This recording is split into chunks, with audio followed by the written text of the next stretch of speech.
We've got to share this story on this podcast. Zac's had a tremendous amount of success, has gone to hell and back. He's in a season of rebuilding his life. Listen, this guy's energy, he will either motivate you or trigger the hell out of you. Now I'm going to jail because I really love to fight. I love to get hit. I love to hit people. I did the Dare Pledge of Allegiance, crack is whack and all that, and then ended up selling drugs later in life with like a Dare shirt on as like a pun, doing whatever I can to get what I need to feel okay. And I learned very, very quickly why everybody told me not to do it. And then I do what any real tough guy does, and I call my mom and I say, hey, I need to go home. Like, I need help. The first time's always the hardest. First time you break something or habit or rule or whatever, it's always the hardest. That's easier after that.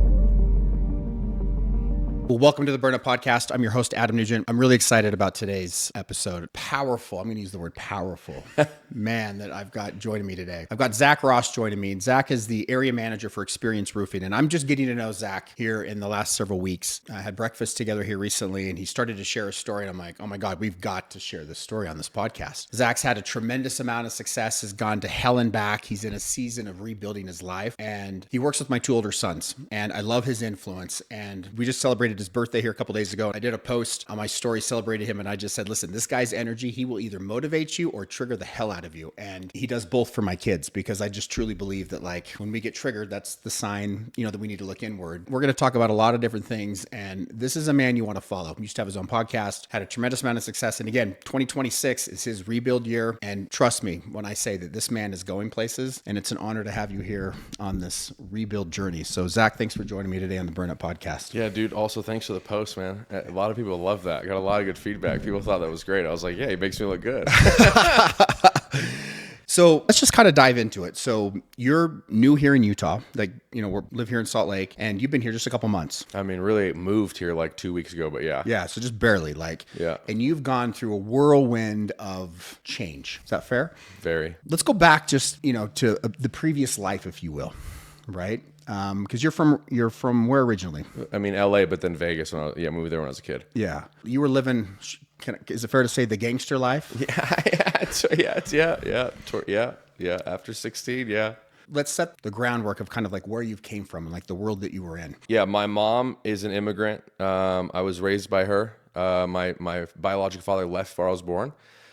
So it was a lot of turmoil, but then also just a lot of running around with a single mom who was trying to figure it out. English is her second language. And we moved around a lot when I was a kid, from LA to Northern California to Vegas. She's been married twice since I've been born. And, when we got to Vegas, it was like a weird thing. One thing I like to always tell people is like, there's two things. One, I graduated Dare in the 5th grade. I did the Dare Pledge of Allegiance, crack is whack and all that, and then ended up selling drugs later in life with like a Dare shirt on as like a pun, And then the other thing was I got held back in the 2nd grade because I skipped a grade when I was a kid because I was so intelligent and gifted, as they call it. And then when we moved to Vegas, my mom had me in Montessori schools because she thought they were better. And the people at Montessori were like, yeah, he needs to be held back a year because he's too immature. And that kind of sets the theme, I think, for a lot of my life, right? It's just like the immaturity and the boisterousness and the pompousness that I have. I always did well in school because I was like a rule follower for a while because I didn't know you could break the rules. Like it didn't register with me. Didn't register with me you could skip class. It didn't register with me you could do anything wrong. And, I was thinking about this the other day. It's like once you find out you can do one thing, the first time's always the hardest. First time you break something or habit or rule or whatever, it's always the hardest. That's easier after that. And, it's like staying home from school. When I can sell my parents on staying home from school, that like creates an event that occurs even more frequently the older I get. And, I was really gifted at music. I started playing music at a really young age. I always like to say it was like my first vice, it was like the thing that really got me out of me and really allowed me. And it was like, I remember I was in the 7th grade. I wanted to play the trombone. They didn't have any trombone. So they said, play the saxophone. And it was like the universe just like said, this is what you're supposed to do. And it was like, it was supposed to be in my hands. The hard thing for me was always just like the discipline and the regimen of doing things, because once something feels like a chore for me, I just don't want to do it anymore, whether it was martial arts or whatever. I was pretty much good at anything I ever did except for like a lot of sports. I wasn't really good on sports, but I loved to play them, watch them, whatever. And then I get into high school, and I was supposed to go to this gifted high school in Vegas. It's called LVA, Las Vegas Academy, like where the best of the best go for high school because it gets you ready to go college and professional. And I'm a big proponent of like needing someone to tell me what to do, right? I shouldn't say proponent, but like it really I'm very influenced by people. And when I was young, it was really bad because I couldn't identify it. And I didn't really have like a father figure. Like my mom remarried and stuff. And like, you know, my stepdad's a really great guy, but I didn't have that like strict fatherly influence in my life, that male influence. And so anytime, in hindsight, being 36 now, looking back at myself, realizing that like a lot of the influence and the need for attention or the need for approval came from a man. And the guy that was like my private lessons teacher, you know, had a thing for the guy that was teaching there, and he didn't like him, so he didn't want me to go, so I just didn't go, you know? And then I'm just in regular public school, and I take off in the sense of like they built the whole music department in that high school around me. Like what we played on the football field, what we did in jazz, like what we did was all around Zac Ross, which is the worst thing for a guy like me, right? When all the attention's on me, I'm getting everything I want. I think I'm on top of the world. I think I'm better, bigger, better, faster, stronger. And from a really young age, I was told, like, don't do drugs, don't drink, it's not good for you. Not knowing that my mom had a problem with it, really couldn't, because when you're a kid, you just don't know. And, you know, I was gifted in school. I was top 10 in my class all the time. I always did super well, gifted in music, like I said. And something happened one day, you know. Sixth grade, I smoked weed for the first time and I got really paranoid. And then something just started to occur where like there was these guys doing this stuff and I was attracted to it. And the first thing was like the first job I've had like 2 real jobs in my life. One was working at Vaughn's at the grocery store, bagging groceries with my best friend Farhan. And the other was working at Sears. And this guy comes into Sears and he's like grooming me, right? Like he's grooming me. And I am a feel-good junkie. Like if I can do something right now to make me feel different or You're a feel in the moment guy. 100%. Feel in the moment junkie. Absolutely. And this guy was like hyping me up and he started to come in and say he's got these You're in high school? Yeah, I'm a junior year and I don't come from money, you know. I never wanted or needed for anything when I was a kid, you know, but like we never went without food. You know, my mom grew up really poor in Germany, like beyond poor, more poor than anyone could probably imagine. And, you know, she wanted to give her son a good life and she tried to do that. And, but I didn't know money. And this guy comes in and he's like, "You got these fake $100 bills." And he had this black card that was a fake black card. And I didn't know what a black card was. And this is right before the iPhone comes out, and the iPhone's coming out the same time as 2007. And like, I want to have the iPhone at school, and he's like, I can get you an iPhone, and I start stealing stuff for him out of Sears, you know. And back then, you would get a credit card, you know this, and if it didn't scan at the register, you would use that manual thing to go, and so you would do that, and then I just figured all this out. If I just fake the thing, I can type the numbers in from the card of the picture, and I can just get him what he wants, and nothing ever got exchanged, and then I start getting all this counterfeit money. And I don't know about you, but when you're a kid that doesn't know what to do with a lot of money, then all of a sudden you got all this counterfeit money, you don't know what to do with it, and you get cocky. So he's like, exchange it at McDonald's. I'm like, that's like thousands of dollars at McDonald's, but it works. And then one day I have like $1,000 in my pocket, and back then you would take the money from the register, put it in a little green thing, and take it to loss prevention. And I just started exchanging the money in the bathroom with money from work. And when you don't get caught for a little bit, you just don't care. And then one day loss prevention comes and they set me up and I get caught and they asked me to tell them the truth that I did and I had to pay restitution on it. And that was the first time. The cops are there. My mom's coming in like, you know, my stepdad's never really gotten a speeding ticket. The guy won't drive over the speed limit. Now they got this kid doing all this stuff. But then that started a train of like, now all of a sudden, like I've always said, like you could drop me off in the Sahara Desert and I'll find exactly what I need. I'll find the people I need to associate with, whether good or bad or indifferent, and I'll get it done, you know? And I just started associating with certain people. And now there's this feeling of like, I've got this double life, right? Like I have this guy who's like 4.4 student, full ride scholarship to college potential. And then on nights and on weekends, I'm going out and doing crime. So it's interesting you're bringing this up, and I love how you're setting the stage. You guys can tell. I mean, you're a good storyteller. The details matter. I was thinking about this morning when I was out on my morning walk about, you know, and you and I've talked off camera about, which I know we're going to get into, like integrity and doing different things. But there's this, when, you know, there's an element of thrill. There's an element of like, well, what, you know, some people, you know, there's men like your stepdad, right? That like is a rule follower 24/7, won't even consider it, right? But then there's other people that like to push the envelope. I always used to say rules were meant to be broken, and I've learned some very painful lessons in that. And it's like, well, some rules maybe, but like other things, like, it's just smart to quote unquote stay between the lines, right? Because there's a cost to doing it. And what I've learned with me is I'm an experienced guy. So when somebody says, don't do that, well, why? I want to figure that out. Like, let me decide for myself. And many times that's worked in my favor, and many times I've paid a dear price for it. So, what's interesting is like you're doing the thing, you're not caught, and then you get caught, but then there was a part of you that's like, that didn't shake you enough. That didn't quote unquote scare you enough. That was just like, almost like, what else can I get away with? That's what I'm hearing is that fair? Valid. Okay. Yeah. So anyway, go ahead. Yeah, I have a friend Aaron, who's like my big brother. And he said something to me, two things he said to me a couple years ago before everything burned down. He said, you're 5% with 50 people. Everyone doesn't really know you. Right. And he said, you know exactly what to say, when to say it, and who to say it to get them off your back and to get what you want. And like, that's an acquired lesson and trait, I think, that I accumulated. And then I'm in high school and I'm supposed to go to Juilliard or NYU or Manhattan School of Music, and I'm supposed to do all these things, but fear starts to set into my life, and that starts to propel me either backwards or forwards. Not being enough.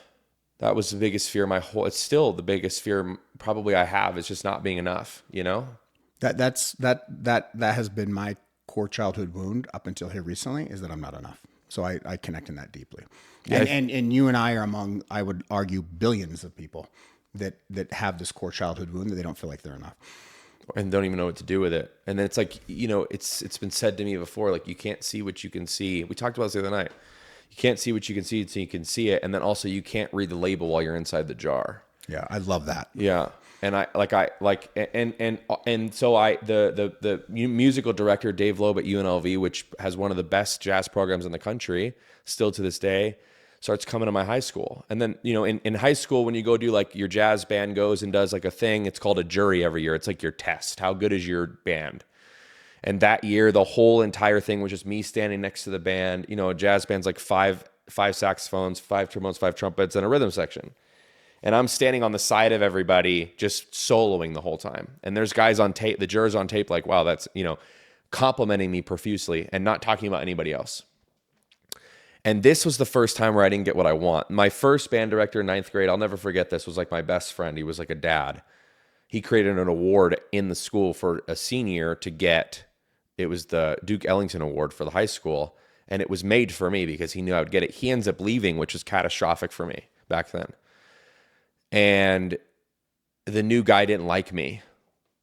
And he gave it to another kid my senior year. And that was when I was like, I built this program, And that was one event that really screwed me in my mind. And then the Dave Loeb comes and he's coming to my high school. He's recruiting me actively, and they throw a bunch of money at me. And back then there was a Millennium Scholarship in Nevada where they would give you like, I think it was like 10 grand or something, and basically pay all your tuition and books. And then I got all this other money for music, and now I'm getting paid to go to college. And by this time I'm drinking all the time, I'm partying all the time, but I'm not really into drugs or anything. And, we're fighting. I mean, my best friend in the whole world got shot. And that was, we talk about divine intervention, or just like, I remember I was dating a girl at the time, and everyone was going to meet at the park, and they always wanted me to go because I'm one of the wild ones. Like, I'll get it started, like I'll get this fight started. And then back then we would fight like 50 against 50, and everybody was carrying a gun, and everyone was gangbanging. And I'm this guy hanging out with these private school kids, like prep school kids. And then I have this other life because it makes me look cool. Like, you got a problem? Hold up. I'll make one phone call and there's 30 dudes at your house. And so people love to have that around until it scares them, And my best friend, Chris was like the kid that always said, because I go hang out in the hood in Vegas. Now it's nice for some reason, but back then it was Rancho and Sahara. It was the hood. And we would go 50 to 100 people hanging out at this house partying. Parents didn't care. Like, we were doing whatever we wanted, right? We ran the show. Cops would come, we'd kick them out type deal. And this kid, Chris Luscombe, he was like, we called him Superman. He said, why are you here, dude? Like, you don't belong over here. And I've been hearing that my whole life when I was in the wrong side of the tracks. You don't belong here. What are you doing here? And one night he gets shot, and the girlfriend at the time, they wanted me to come down to this park, Baskin Park, and she's like, don't go. You're not allowed to go. And she just knew I wasn't supposed to go. And he gets shot, 17 days later, dies in the hospital on life support. And again, didn't scare anybody enough, like you said, right? And then I go first semester of college, and I make Dean's List. I have like a 3.9, and second semester I flunk out because I stopped going to school because I don't want to be there anymore. And all I had to do was just show up and play music. Who doesn't? I mean, come on, dude. How easier it can't get any easier than that, you know? And then during this time when I was 16, my mom and dad bought a brand new car for their very first time. It was a yellow Mustang with black racing stripes, and I drove it into a wall. I had like 300 miles on it. High on cocaine, drunk, drove it into a wall. And, really screwed them financially because they didn't have the money. They couldn't just throw money at anything. Lessons nothing changes. Then I'm basically living wherever, on a couch or whatever, and I get introduced to drugs. And I learned very, very quickly why everybody told me not to do it. And now I've got this habit where I can't live with it and I can't live without it, and I doing whatever I can to get what I need to feel okay. And now I go from this kid who had everything going for him in every avenue of life. And when I drop off the face of the earth, nobody knows where I am because that's just how I am. Because I don't really bring people down with me. I just disappear, which is, I think, just as bad. Well, I think that's men in general. Like, it's usually, when I went through my I isolated, pulled away. There's shame and guilt associated with it. And so I don't think you're unique in that, Faye. I think that's actually very common. A friend of mine says, you're not terminally unique or morbidly cool, and I agree with you 100%. But when you're in it, you don't know. When you're in it, the whole world revolves around you. You don't see, it's just you. You get into this very selfish, I would even argue, disassociated state of reality. I'm going to sidetrack for a moment just to add this before I go on. I paid for EMDR therapy from a guy named Jimmy, and other than my recovery process, it's probably the single greatest investment I've ever made, and it was only $200 a week. And I've paid hundreds of thousands of dollars for coaching, as I'm sure you understand that. Yeah. He had me do so. And EMDR is it's not talk. He doesn't do talk therapy. He just has you write a profile of yourself, right? Like, what are the feeder memories? What are the core memories of you that are designing your life? And I was doing it at the time because I wanted to get married and have a successful marriage, and I had a lot of trauma in that area. And he did something that I teach guys. I talk about, he had me write an FBI profile and give the guy a name. And you want to know what I've never told you. There's two things I'm going to tell you for the first time today that I've been holding. The other guy's name is Adam. Oh. It's my middle name. Is it? Okay. Yeah, because when Adam comes, it's a different guy, right? And Adam's the voice in my head. Adam's the guy that punks me out. Adam's the guy that says not enough, that says you can't do it. Or it says, why don't you just go shut the door and not let anybody know what you're doing, And I wish I would have known that 20 years ago. Probably would have helped. Maybe I wouldn't have been present enough or awake enough to hear it, but it might have helped. But I start running and gunning, and now I got to start selling drugs, and I meet this girl on MySpace, and I was 19, she was 17, and she was deeper in the life than I was, and I didn't know, and I had no idea what I was getting myself into. And she was doing things that I never even thought were possible, that somebody would have to do to get what they needed to do to feel okay. And I'm couch surfing, I'm couch hopping, I'm doing this stuff, and she comes from an affluent family, and I'm getting introduced to a lifestyle I'd never seen before. Just things that her family does that I just didn't even know were real, the way that they lived. And now I'm going to jail because I like to fight. I really love to fight. I love to get hit. I love to hit people. But now I'm at the age where I'm 18, 19 years old, and when you kick somebody's face and they have to get facial reconstructive surgery, that's called battery with substantial bodily harm. That's called attempted murder. That's called a lot of things, right?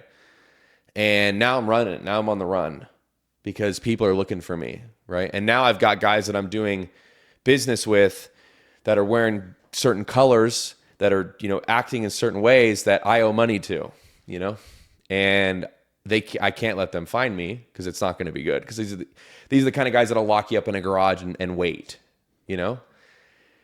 And I'm running around with her and I'm getting out of jail and I'm having people bail me out. Now I've got all these court cases and I've got prison time potentially hanging over my head. And she moves to LA and I get this idea that I'm going to go travel the world, and I get as far as LA, and that's as far as I could get. And something happened when I was sleeping on a friend of mine's couch in Hollywood. She was a friend from high school. She had no idea that she was inviting the devil into her house. She just had no idea. And she tried, like everyone always tries with me. You're so gifted. You're so good. Everyone loves you. And there's this guy, Dan. And I'm like working at this tattoo shop. And this guy keeps coming in. And he looks like a pirate. And I'm like, oh, this guy looks cool. He's like tight, tattooed, piercings, whatever. And Dan goes, don't hang out with him. Dan doesn't know a thing about me. Really. He doesn't know that I have a drug. Well, at that time it was curbed, but he doesn't know it because now I'm going, because after you do drugs long enough and drink long enough, you have a detox. I didn't know about a detox. And I'm dying inside when I can't get what I need. So I'm going off and on, smoking a little bit of weed, just trying to keep it, not doing the hard stuff, like whatever. And Dan just knew. And he was right, because this is the guy, because I always find who I need. It's almost like it's attracted to me.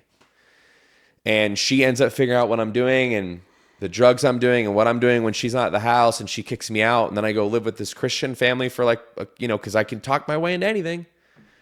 And my life just gets worse and worse and worse. It never spirals up. It only spirals down. And it just gets worse and worse and worse and worse and worse. And her and I aren't doing well. And her dad calls me and offers I'm living in Long Beach with some people because I got into a room there somehow and I can't get a job. And now I'm running out of money because I'm getting high on my own supply and I can't do it anymore. It's just not working. I'm not a very good drug dealer. And and her dad calls me and offers to get us a condo in downtown LA. And I'm thinking, hell, the SB Lofts. I'm like, hell yeah, on 7th and Main, right by Skid Row. And he gets me a little job working for his business, finds out what I'm doing, gives me a drug test, and is like, bro, I can't hire you. This is a government contract. Like, what are you doing? Man, just leave me alone, dude. Just leave me alone. And it just gets so bad that like even the drug dealer, I remember being in Culver City and getting high in the bathroom, and there's Crips from Inglewood with my drug dealer cooking crack in the kitchen, and they told me I was too nuts. Like, when they're telling you you're too nuts, there's something wrong. Yeah. And he kicks me out. I can't deal with you anymore. And so then, and I'm always in the right place at the right time. I get a job at this recording studio. I start producing. Everything's going well.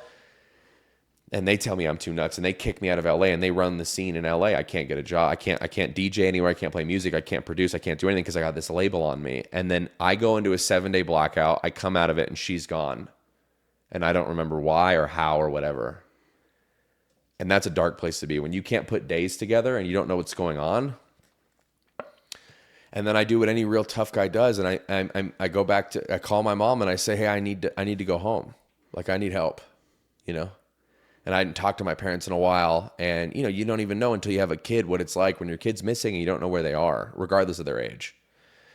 And, I have an almost 2-year-old daughter, and I can't even imagine what that would be like. And it takes me 3 days to go 3 blocks, is what I say. Because the Greyhound bus station was 3 blocks away from my condo. It took me 3 days. I can't leave the house. And I get home and I get into a detox and I get sober and, in and out for about a year. And I get this job, and this job leads to some crazy stuff. And I lie on the application because I've never had a job really in a long time. And I don't know what to do. And I'm riding the bus and I know what to do. I can get a shirt and a tie and a coat, and I can go to the interview because I got to do this if I want to not go back to where I was living. And I had this job for a long time. I was in the audio industry for about 7 years, and I just take off in this industry. Because when I do something, I was thinking about this going up here, when I do something, I can do it better than most, if not anybody, right? When I put my mind to it, I get obsessed. I get obsessed with it. I research everything. I read everything. I do everything I can to be the best because I have to be the best to prove it. Maybe to everybody else, but really to myself. And I'm driven by that like constant need, and I'm touring all over the world. Real quick, what does it mean if you're not the best? What does that mean about you? Now? Yeah, now. It doesn't really mean anything now. Now it's different. Now it's just, I want to be just another guy in the room. You know, but back then it would have crushed me. It would ruin me if I made one mistake ever. You know, and then that scene. What did that look like? So it would ruin you. You made a mistake. Like what's going through your head? Like what does that mean? Like you're a loser. You're a piece of shit. You don't belong here. You shouldn't be here. Why are you here? You know you suck. So how would you at that time? How would you quiet? It sounds like that was Adam showing up. So how would you quiet that? Back then when I would do audio or something, let's say I was like mixing in front of tens of thousands of people, it's just like, well, what else are you going to do? You just got to do it. Right. And then, yeah, you have the accomplishment of overcoming it, but that was never enough for me because then tomorrow happens and I can't stay fit on yesterday's workout. I can't stay full on yesterday's food. So it was always a constant thing that I didn't know was like it's daily that I have to do this thing, like non-negotiable. And so I hope that answers that. But back then now I didn't know when I got sober, it was a first forever. There was first for everything. Yep. It was a first for literally everything. Dating, going out, living, buying a house. And now I'm paying all the money back I owed. I'm getting out of debt. I have nothing flashy, but I'm touring the world and I thought I was the coolest guy that ever lived. I thought, and not in an ego way, really. I just thought I'm doing what I love and getting paid for it. And I didn't care about making money. I was making good money, a couple $100,000 a year, maybe 180, 200, like good money, but like nothing life-changing really for me. But I would work all the time, you know, and my ex and I were on and off all the time. And then I wasn't home a lot. And now I'm addicted to being on the road. I'm addicted to like the downbeat of the show. And there's 20, 30, 40,000 people going crazy. And now I've achieved this thing where like, I'm literally one of the best for what I do. And it ain't it. You know, and she's leaving and we're fighting and nothing's going well. And everybody's always said to me, get into sales. You'd be a great sales guy. And I'm like, sales guys are lame. You know, one of my closest friends, Mike Powers, was super successful in door to door. And I never even knew that because he offered it to me. I'm like, who would knock? You're going to knock on somebody's door? That's so dumb. I mix Metallica. Like I'm with Metallica, Kings of Leon. Like I'm doing cool stuff, man. I'm good. And I start traveling a lot and seeing the world and my story starts to change, you know? And I interviewed a guy on my podcast, Casey Ba, and he said, you know, it's the story that I tell myself. Mm-hmm. That's the most important story. And Mike and I are with some friends and we're in Dubai and we rent these jet skis. And this was like one of the pinnacle, other than all the stuff I learned when I got sober, this was one of the most pivotal moments in my life. We're out on these jet skis and you see like the Burj Khalifa, the Burj Al Arab. And it's like every time I travel, I always come into contact with the right guy. Like when I'm in Bahrain, I meet the guy that owns the Bahrain oil, the oil. It just rain. Like I just meet all of the right. It just is a thing. And we're in Dubai and we're hanging out with this and that. And we're on these jet skis and we stop and we're taking photos. And the guy doing the jet ski tour, I'm like, he's from South Africa. And I'm like, bro, this is sick. Like, you get to do this all day? Like, this is kind of tight, dude. You know what I mean? Like, because I'm not thinking money. I'm thinking experience. And he looks at me and he said, yeah, we immigrated here. And, you know, they only take one day off a week out there, basically, from what he told me. Friday, Saturday sometimes. Because I think they're like Sunday. Our religious Sunday is their Friday, I believe. He's like, I get like one day off a week. He goes, it's definitely a life, but it's not much of a life. And it's not living. And in that moment, I had this like outer body experience. Like I'm doing all this cool stuff, touring, being with these bands, doing what I love because music is what keeps me and it's my heartbeat, right? Like dude, that's why it's always hard for me to talk music with people and not sound arrogant. It's just because I've studied it for my whole life down to the beat, like everything. There's not like, it's rare there's a style of music I don't know or I'm not invested in or I'm not obsessed with that I haven't researched and really studied. And in that moment I thought, yeah, I need to stop touring. This isn't it. I need to get off the road. And I was working at this place and also doing 1099 and I call, I'm like, I'm done. Because there's no sales position. They want to make one for me.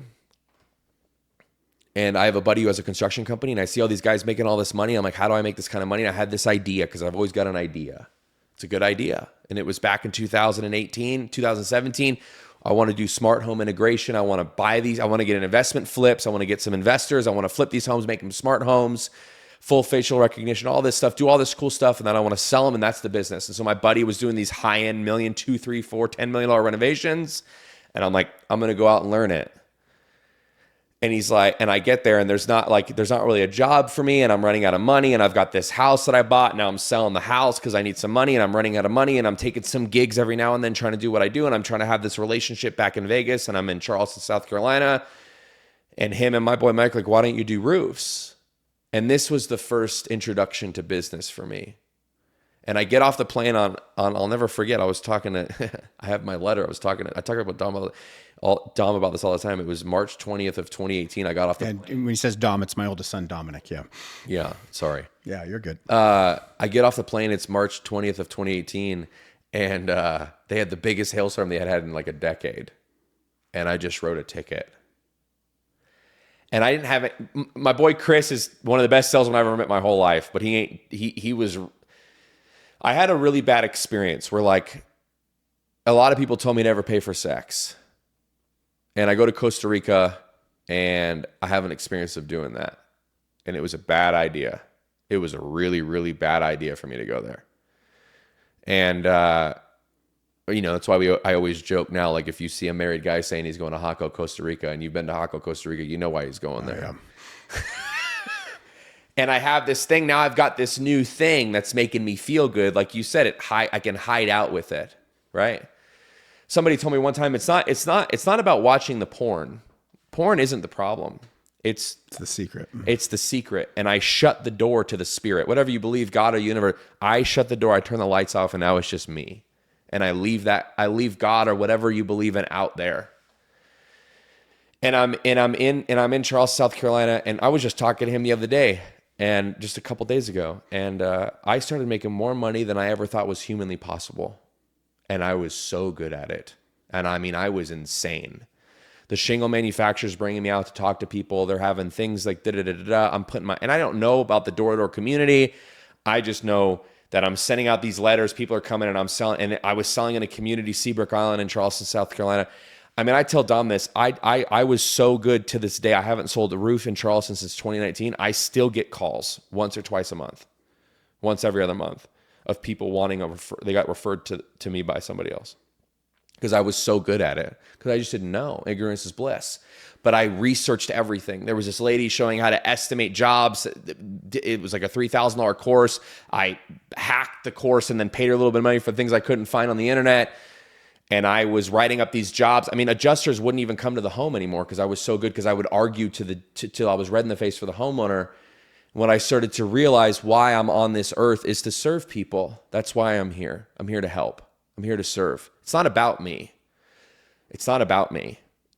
It's about who's the guy that I can help. And if it's one person, the ripple effect is enough, right? But I don't know that when I start making this kind of money. And my ego gets so big. Now I'm flying first class everywhere. I'm buying whatever I want. I'm doing whatever I want. And it all comes crashing down. And me and him have a falling out. And then it's like, I'm not, and then I got to go back to Vegas. And then I go back to Vegas and like, what do I do? And this is right before COVID. So I get back into production. I'm going to start a production company. And I have the first interaction with getting in trouble with my ego. There is this guy, Bentley, who was he was just such a good friend. He taught me he taught me a world he taught me about Michelin restaurants. I would fly out to San Francisco, take my mom there to see my cousins. And, Michael Mina is a Michelin rated restaurant, one of the best restaurants in San Francisco, in my opinion. And Bentley would make one phone call, get me a reservation, and get it paid for. And I would go to Per Se in New York for my birthday, #1 restaurant in the world. And I show up and they're like, how do you know Bentley? And they're literally treating me like I'm royalty at these like $1,000 a person dinners. And I'm being introduced to a world that I just don't even know what's possible, because he buys these 2 top floors of the Regency, which is there's a tower in Vegas inside the country club in Las Vegas where like Frank Sinatra lived, the old mayor lived there, all that stuff. And he bought 2 of the penthouses and made it 1. And we're sitting up there smoking these $300 cigars one night. And he's like, dude, why can't you start a business? This is before I went and did roofing. He's like, you got sober. You did the hardest thing you're ever going to do. Like, go start a business. And it's always everybody else's belief in me and not me, right? And he wants to do some stuff in Vegas, and so I get some advice from somebody I shouldn't have gotten advice from, of going and asking him for all this stuff to start the company in Vegas. And like, I sent him like a promissory note and all this stuff for him to sign. This is a guy worth a lot of money. I mean, he's got a $50 million building in Manhattan. Like, this guy's, and he's only ever taken care of me. Never asked for anything in return. And I've never asked anything of him. He would just say, hey, I need you to come out here and do some stuff. I'll fly you out here. I'll put you up in my 5-story brownstone, whatever. Let you drive the or the G-Wagon, whatever. And now I'm asking this guy for stuff, like 10% of his company. And he called me and just lit me up. Because I was probably one of the few people that's never asked him for anything. And he's like, oh, this guy's cool. I see myself in him. I want to help him. But I get some advice from somebody with a big ego that I should do this thing. And so I just did it because I can't think. Because the guy in me doesn't care. I'll go earn it, sweat equity. Like, I just want to have the experience. And we haven't talked since then. And that was right before COVID. And we used to talk all the time. And COVID hits and production goes away. And my whole idea, I landed these big contracts and I'm negotiating, and speaker manufacturer, one of the largest speaker manufacturers, willing to give me $1 million system to sell and also to have, because they want a guy there and they like me and all this stuff. And it all goes away because of COVID. And my ex and I break up for a little bit, and I'm hanging out with this girl, and there's this idea of like, you know, I need to just do a marketing company. Maybe I'll just go be a marketing agency because I know about what I did with the roofing, and I can show like millions of dollars in sales and growth and all this stuff. And there's 2 people telling me to call this one guy that I don't know. And I call this other guy. And I don't know that this guy knows this guy. And I call this guy, and he's like, yeah, I'm at Vivint. I don't know what Vivint is. I have no idea. I don't know the real door-to-door world. I don't know it. I don't know Vivint. I don't know that it's like the Holy Grail. And he's like, and I'm used to making $3,000, $4,000, $5,000, $10,000 on a roof, whatever I was, a lot of money per job. And I'm selling a lot of jobs, right? And he's like, yeah, we do alarms, and you can come out for the summer, and it's right during COVID. We can, I'm like, what do you make per deal? He's like, oh, between $300 and $900. And listen, I don't have a job. And my girl left, and I'm just not making any money, but my ego's, nah, it's not enough money. He's like, well, I got this thing over here. It's solar, and I'm going to connect you with this guy. So I was a third guy trying to connect me to this one guy, and I go in, and I humbly go in like I always do, because I know what to say to get what I want. That's the truth. The truth is I'll train you on the idea that I'm willing to do whatever I want, but I know if I just say the right thing, I'll get what I want. Does that make sense? Oh, yeah. And he says, what do you want to do here? I'm like, I'll do whatever. I'll knock doors. I'll sweep the floor. I'll do whatever. He goes, well, I need a closer, and you could be that guy.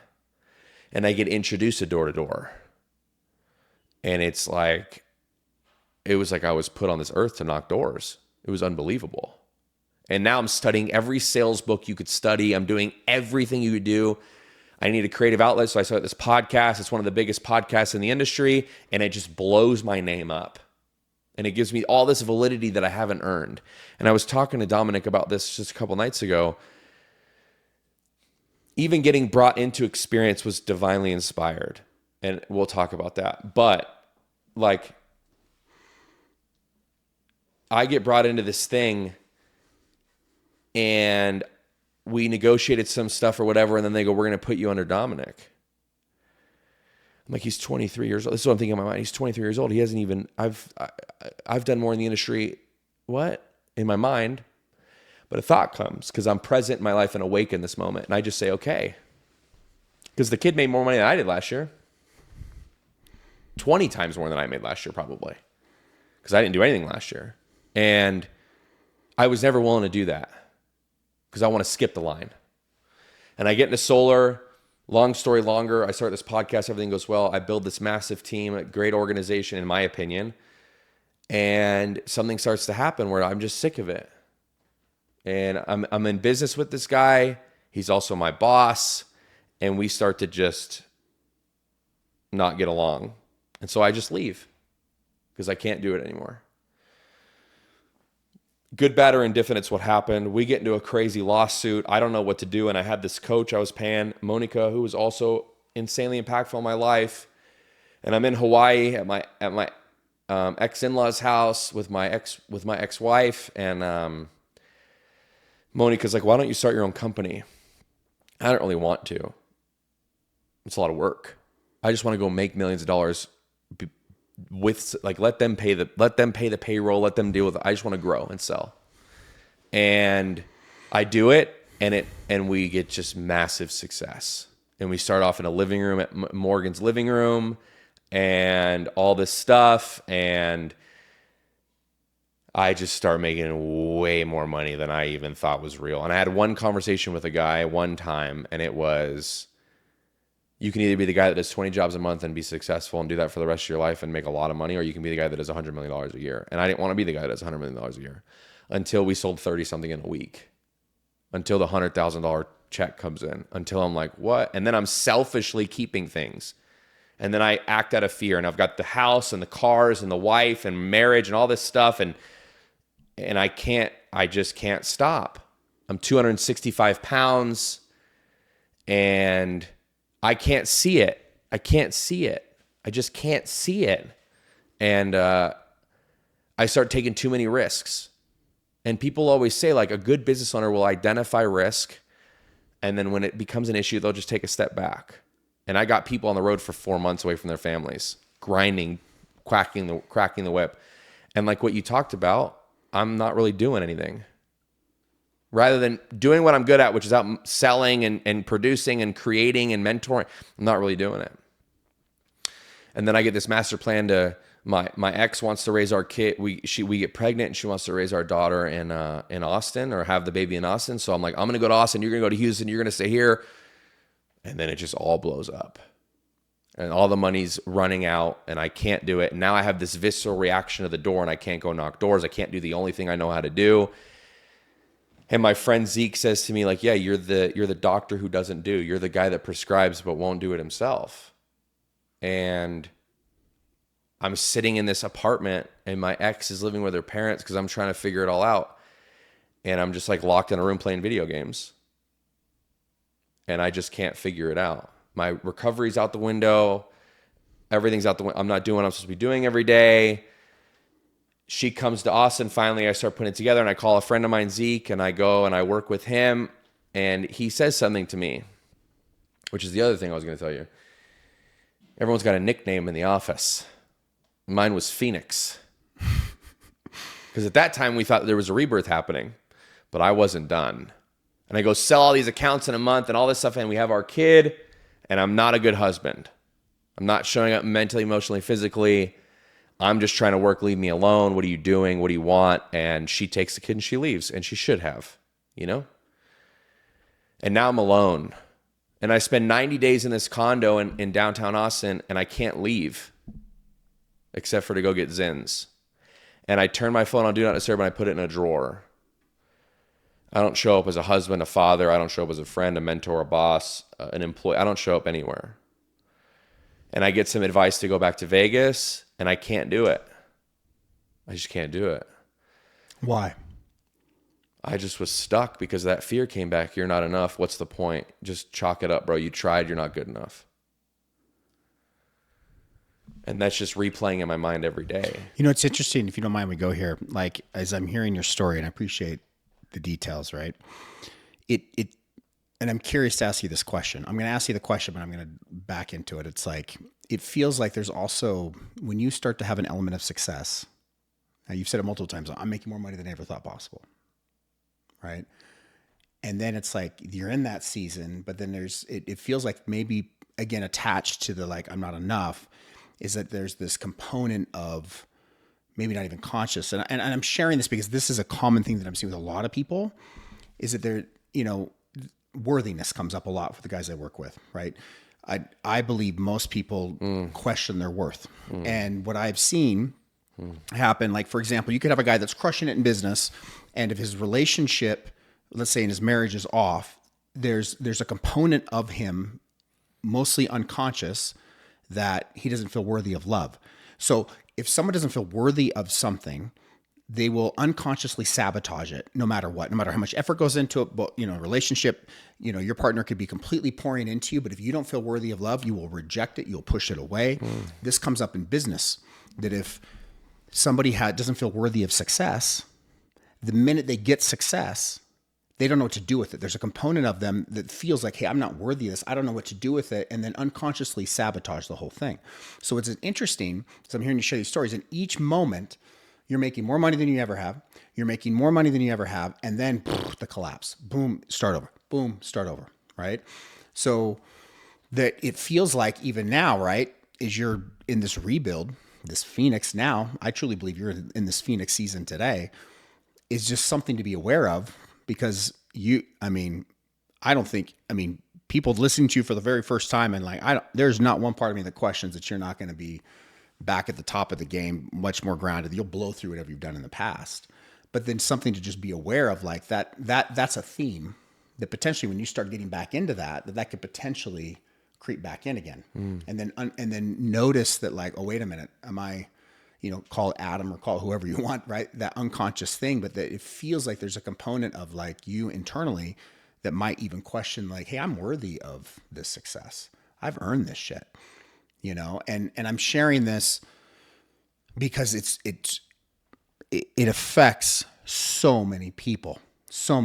And I've, when I hit in my previous business when I would hit ceilings, you bring coaches and consultants and all these different things. But the reality is, like, that, and this is the work that I do today, is it's like, no, I mean, if you've hit a ceiling in your business, trust me, it's the operator. There's something within the operator, the owner, that needs work. And yes, sometimes it's systems, sometimes it's these other things, but ultimately the success that any one of us are ever going to have will be in correlation of the amount of truth we can accept about ourselves, rewriting, so that's the beginning, rewriting the stories, understanding all of that. But it's fascinating that that it affects so many people, that, like, hey, you know what?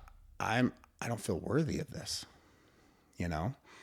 So, and I'm not saying that's the case, but I just noticed as you're sharing your story that there's a theme.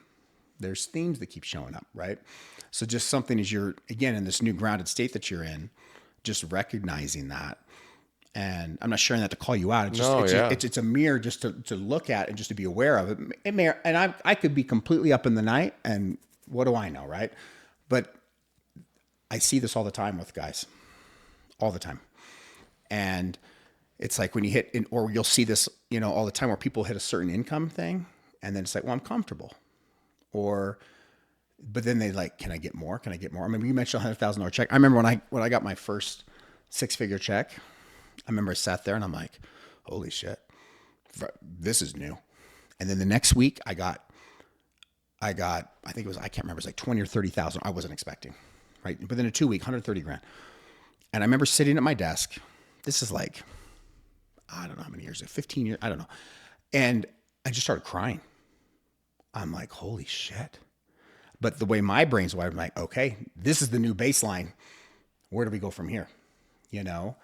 And it's just, and everybody kind of looks at things differently, but that became the new base. It's like, oh, and then $100,000 check became a $200,000 check. $200,000 became a $3. I mean, it's just like, oh my, and then you just recognize and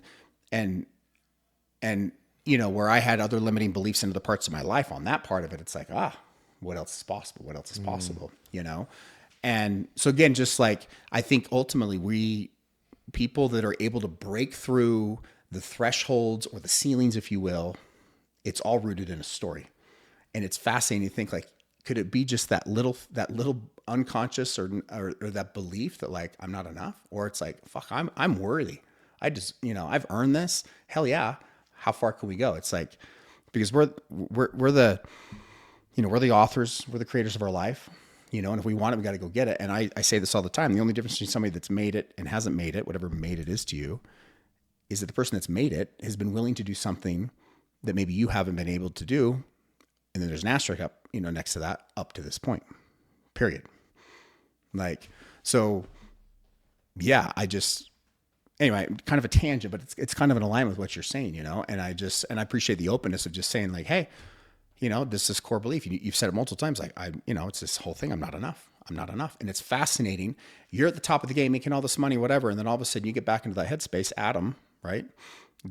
the persona. See, mine is Nuge.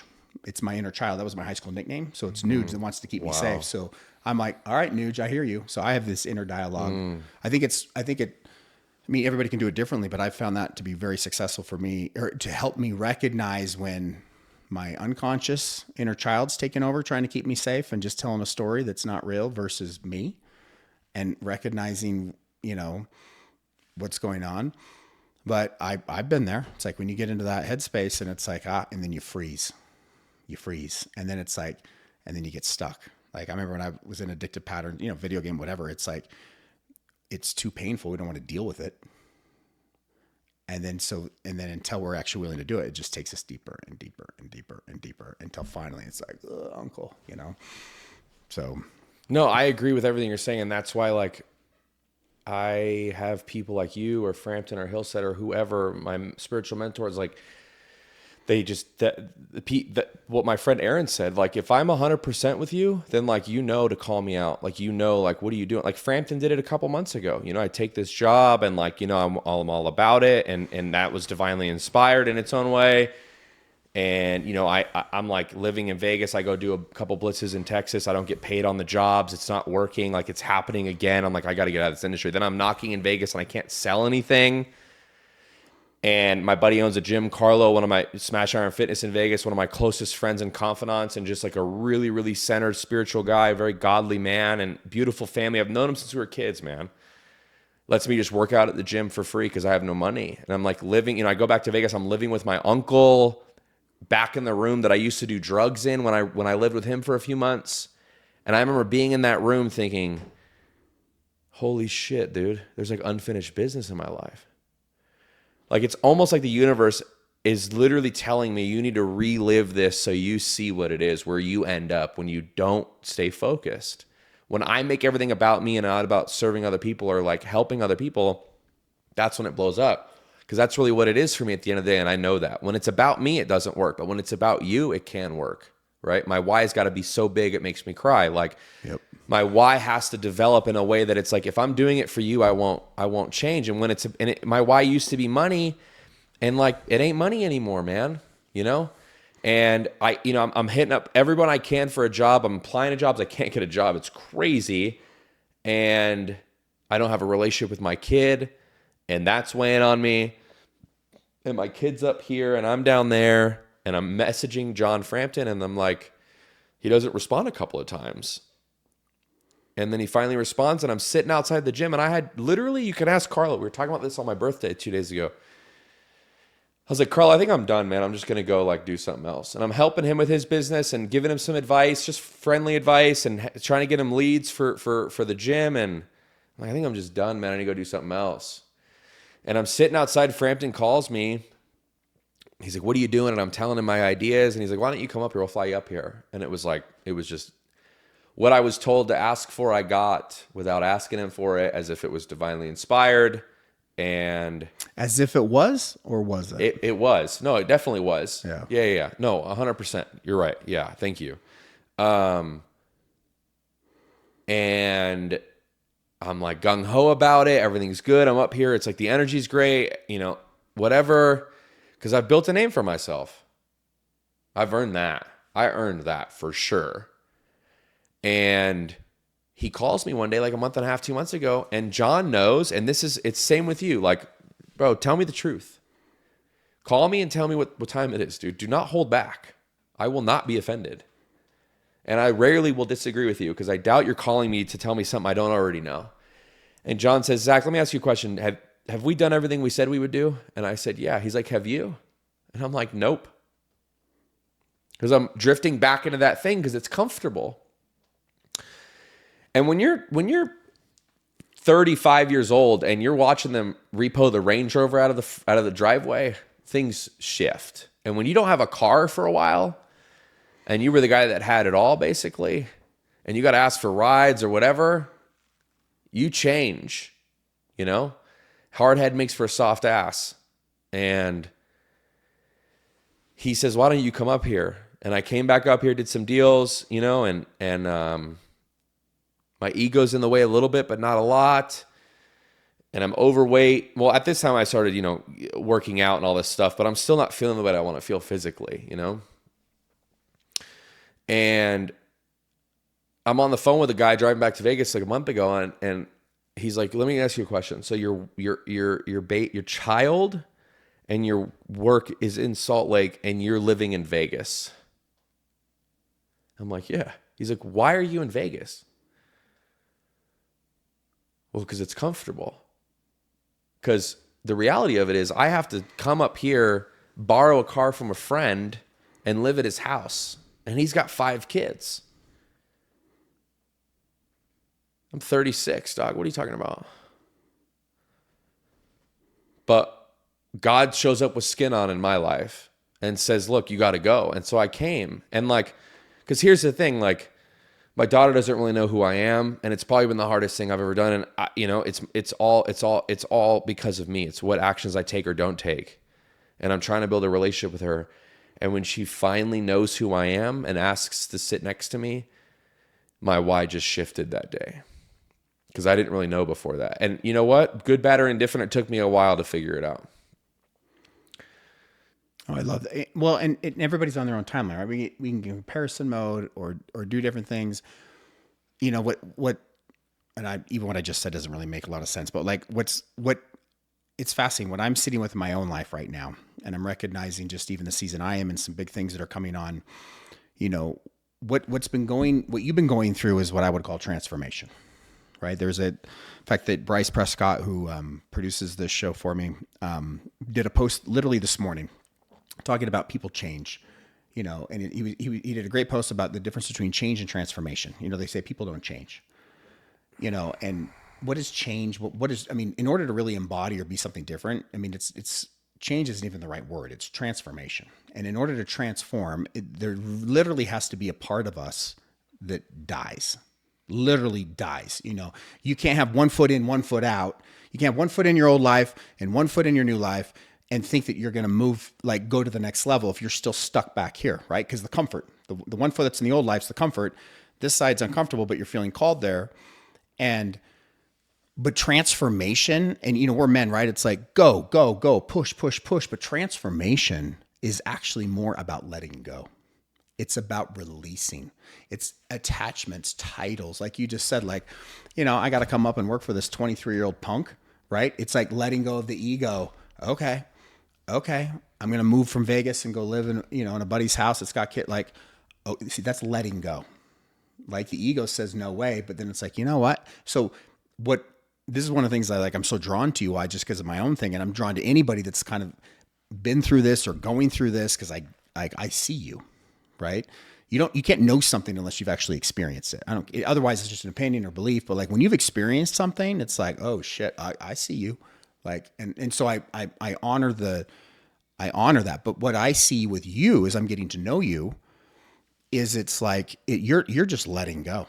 And as you're letting go of the past, of limiting beliefs, whatever it happens to be, and you're saying yes to the things that just they're more incongruent with who you are, letting go of attachments, whatever, that's the painful part. That's the part that hurts. But when you move through that, it creates freedom. And what it does is it creates space to be able to be who you want or have what you want. Because again, I don't know if I showed this to you the other day. We're at 100% capacity all the time. I believe that. I don't care what anybody says. And if we want more, whatever, money, success, confidence, love, sex, intimacy, we got to let something go. We got to create space for it. And so it's the letting go that's so painful because our identity's attached to it. Who would I be, right? You spending 90 days in an Austin apartment, part of the reason you were there is because it was almost, you were rationalizing why you were where you were because of the behaviors. It's fascinating when we get into that space. And then it's all of a sudden, wait a minute, if I'm not here, then who am I? Who am I? And so I love just how open you are. But and I hope people are picking up on this, and I just want to bring it to your attention for those that are listening and watching, that it's like what you basically have been explaining has been a process of letting go. Old life. It's just, and that's the painful. It's the hard part. That's the hard part. And then once it lets go, then it's the push, the go, go, go just becomes natural. There's no resistance. There's no ball and chain around you. But if there's a ball and chain, it's pretty hard to go. So mad respect for that, and just being so open. And again, one of the reasons I love this, again, Zac Ross on Instagram will put his Instagram account. This is a man that's going places, and there's freedom and power in being able to share this. That's why I'm so open with my stuff. And it's not, sometimes it's uncomfortable. It's like, did I just say that? Did I just say that in a public forum? I just said I was this, but like it creates opportunities for other people to be, it's okay that you're not okay. And if he did it, I can do it, and I said this at the beginning, I love the influence you have on my kids, because one of the things I love about you too is like that you just say how you feel, right? You're like, give me feedback. A lot of people can't take that. I think you're able to take constructive feedback, whatever it is, whether you connect or not, you're able to take that because of what you've been through. That's the beauty of like rupture or failures or divorce or whatever, is like all of a sudden like, oh, okay. But when in our ego, you're going to tell me something that's like, fuck you. I don't want to hear that. We can't even hear it. But when we've had a season of that, it's like, okay. And it means a lot more if somebody's been where we've been, So tell us about, as we kind of wrap up here, Zac, like, thank you for sharing all of that. I mean, well, two things we end that, want to end this thing is, one is, what would you tell, I mean, you built a lot of credibility and experience in the door-to-door, right? And are very known well. I mean, you've had tremendous amount of success. I think you're going to have even more success. What would you tell somebody that, maybe directed to them, but anyone in sales, like that's struggling right now? What are some kind of key things just from your own experience that you would share? And then what can we expect to see from you this year? Yeah, I appreciate that too. There's like three things that come to mind. One, a buddy of mine, Taylor McCarthy, who's coached and become a great friend of mine, has a saying where it's like, you need to have three relationships in your life. One, you need to have somebody you're mentoring, right? Because when you're on the doors or in anything, it's always good to have somebody new blood, because it pushes you, it keeps you current. You need to have somebody to compete with, right? You need to have somebody, whether it's real, it's like active and it's in person, or it's just like someone that doesn't even know. And then you need to have somebody to mentor you, right? Because like those three things, if I have those actively occurring all the time in sales, whether it's door to door or whatever, I will see massive success very, very quickly, right? Because you're creating so much value, right? Like if you become a person of value, people pay you to be you, right? Like that's one. The other one is the two things that Frampton has told me recently that I can't stop thinking about. And one is, as a leader, would you follow you right now? And the answer to that a little while ago was no. And then he says, okay, well, what do you need to do, right? And it's like we already talked about, and everyone knows it too. It's the small actions. It's the keeping 100% above everything else. It's keeping your commitments to yourself. 100%. Don't overcommit to something that you know you're not going to do. And don't undercommit to where you're comfortable, right? And that's where having a mentor or a guide helps you to really identify what is it that is possible and take that criticism. And the other thing Frampton said is like, when you've been your most successful, what were you doing? And I think those two things really tie into each other. And if I can focus on those things, I can just see massive success. Because when it gets hard and it's not fun, it doesn't matter, because Jeff Mendez taught me that. It's in the monotony, the day-to-day monotony. It's in the discipline. It's in the discipline. If I get married to the outcome, I'm going to fail. But if I get married to the process, it's over. And I think for me right now, yeah, I've got some big lofty goals. I mean, I write my goals every day. I write my gratitude list every day. I have lofty goals. The biggest one for me right now outside of work is just a relationship with my kid. And I'm fighting my own, it's just something that I really want to make happen. I want to be there so she knows she's loved, and so I can show up as a man and as a father. And the catalyst to that is, the only way I'm going to do that is to see massive success in business. And so I'm all bought into experience, like the culture, the organization, everything about it. I've been around a little while. I've seen a lot of things. I've done a lot of things, but that in itself, what we have is exceptional. And, working with Dom is like the greatest gift I've been given in the industry, I think.